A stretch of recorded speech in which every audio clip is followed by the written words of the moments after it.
Hi, I'm Louise, and this is the Pilates for Busy People weekly show. This week on the show, I have Josie from The Mindful Cook, and we talk about, does healthy eating affect the way we exercise? In the show, we talk about how exercise doesn't necessarily mean going to the gym, but more about how we bring movement into our lives. If you aren't a gym bunny but want to add in more movement in your day, then why not try my kitchen workouts? They are 4 short videos that can be done whilst you wait for the kettle to boil. I'll put the link below. So let's get on with the show. So welcome to this week's The Pilates for Busy People weekly show. And this week I have the Mindful Cook with me. Welcome, Josie, to the show. Hi, thank you so much for having me. That's an absolute pleasure. Just tell us about yourself. Yes, so I'm a food and eating coach, and through my business, which is The Mindful Cook, essentially I teach people how to take a holistic view to their health and well-being. And by that, I mean a mind, body, food approach. So It's not necessarily just about, food and nutrition. I also help people to develop their mindset and lifestyle skills that really help them to focus not just on their physical health, but on their emotional health as well, because that's just so important, isn't it? It's equally as important, I think. So the way I do that is I run some food and wellbeing retreats. They've been quite popular and a lot of fun. I do some one-to-one coaching with people, and I've just launched my first online course. Yay! And we'll put all the links. That's it. The Healthy Mind, Healthy Body program. So it's really just taking my coaching practice and putting it into an online format so that it's a bit more accessible for people. And we'll put all the links below at the end of the show. Oh, fantastic. So, great. Yeah, we'll definitely do that. So what sort of people come to you?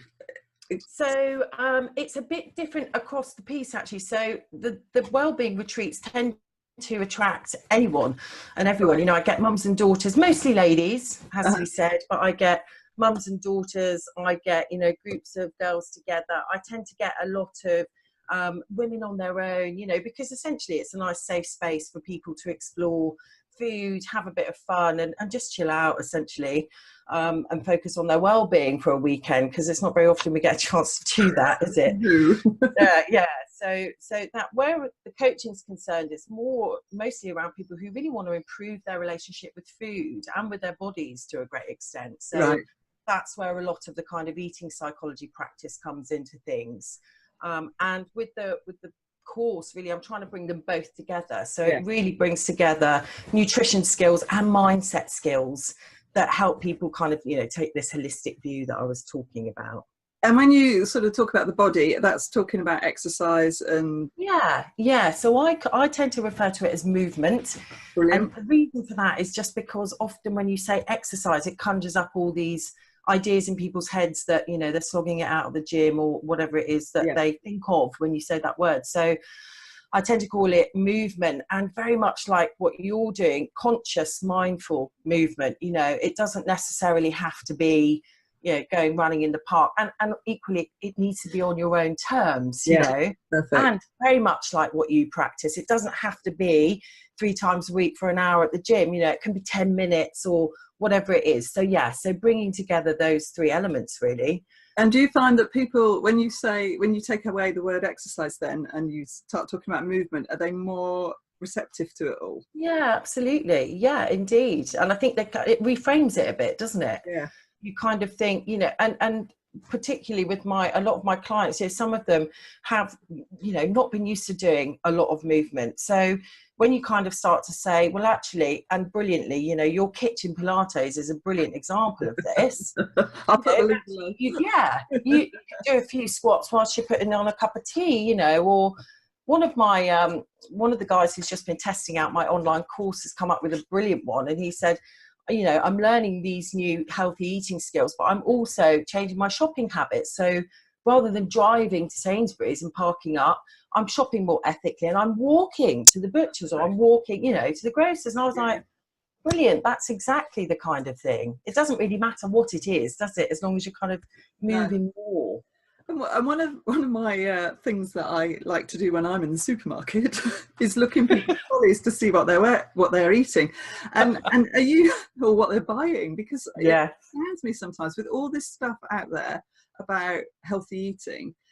do you find a lot of your clients don't know about healthy eating, or just too afraid to try it? Yeah, I think there's a lot of kind of myths around it. I think, and really for nobody, we're victims of the food manufacturing industry to a massive extent, aren't we? So it's nobody's fault. But some of the myths I find are, healthy eating is expensive, for example. And I think actually it's because we've just got this myriad of stuff around us, haven't we? Paleo, Atkins, you name it, it's all out there. Everything's got a product and a price. Whereas actually, when you break it down, healthy eating doesn't have to be expensive. No, it doesn't. Fruit and veg and just a few basic cooking skills is all you need, really. To just make sure that you're eating in a way that's honouring your health and well-being. So you're absolutely right. A lot of it is breaking that down for people. And have people got the cooking skills these days or not? 50-50. Some people like it, some people don't. So what I try not to do, the retreats are very much, I guess, about getting people to reconnect with food and getting them, because I'm massively passionate about it. It kind of works that way. But the coaching, I think there is a lot of stuff around these days that can help people to be healthy eaters without necessarily having the cooking skills. So that's a good thing, isn't it? Yeah. No, it really is, and if you haven't got cooking skills, you shouldn't be put off, eating well.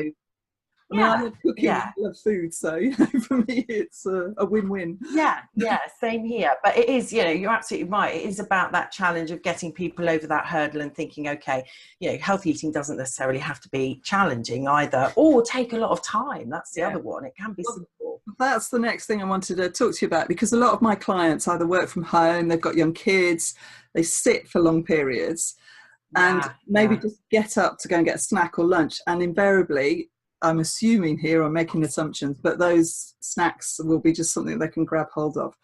What's your advice or tips to try and get some healthy snacks, some healthy food, in our lives? So I always talk to my clients about the power of prep. It's absolutely amazing. Just a little bit of time on the weekend doing a little bit of prep can pay huge dividends, because we are all busy people, and it's just one less decision that you have to make. If you get into the week and you're in a massive rush, you've got all these decisions to make yourself more comfortable. Having one less decision to make about food is a good thing, isn't it? Yeah. I sometimes also, but people say, oh yeah, but I haven't got time to plan my food for the whole week. Absolutely right. But you don't necessarily have to. You just need to think, what am I going to eat the next day? Yeah. And often Monday's a big one, because we all have a lovely weekend, don't we? And we get to Monday and we have to go to work and we're weary and all that stuff. And we think, and I often say, if you're just going to do one thing, just make sure you've got your stuff together for Monday, and then that gets you off on a good foot. But a little bit of prep on the weekend or whenever you can fit it in. And again, busy people that we are, one that comes up is I've heard people say, I do my little bit of prep and I listen to my podcast whilst I'm doing it. Or I do my, my stretches whilst I'm doing it.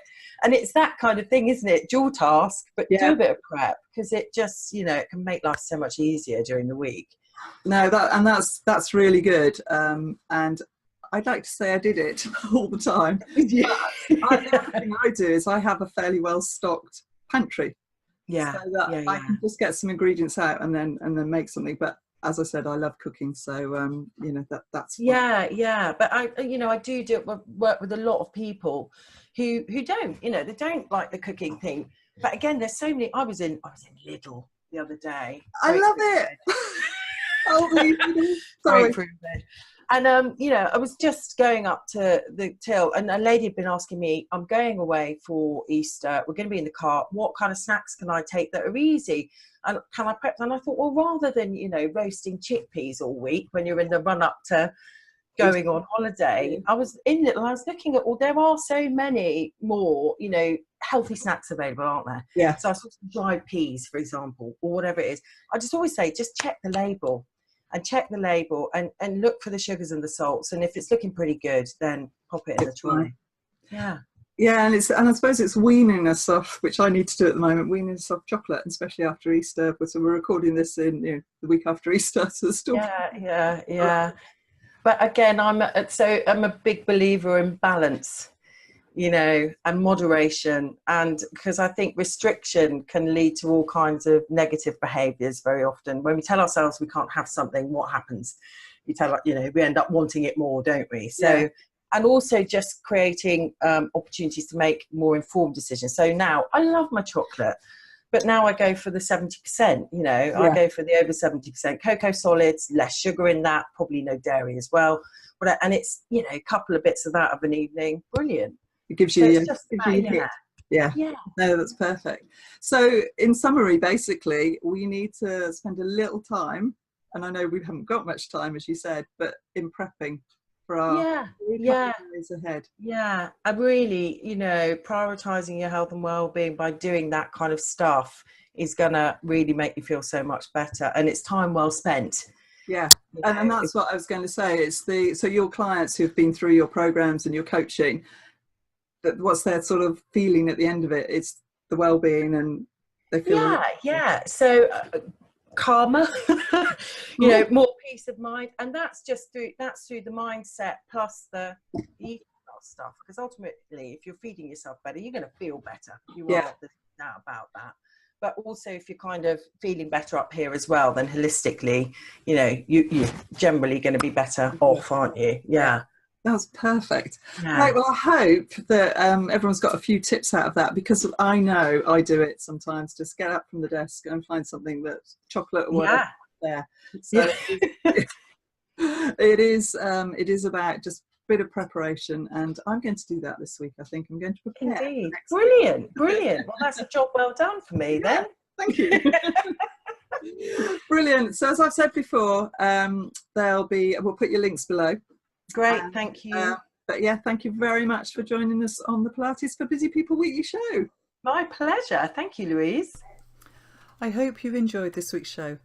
And remember, yes, it is a lifestyle change to eat healthily and bring regular movement into your day, but it's on your own terms. If you've enjoyed this week's show, then don't forget to subscribe to my YouTube channel so you don't miss out on next week's. See you soon.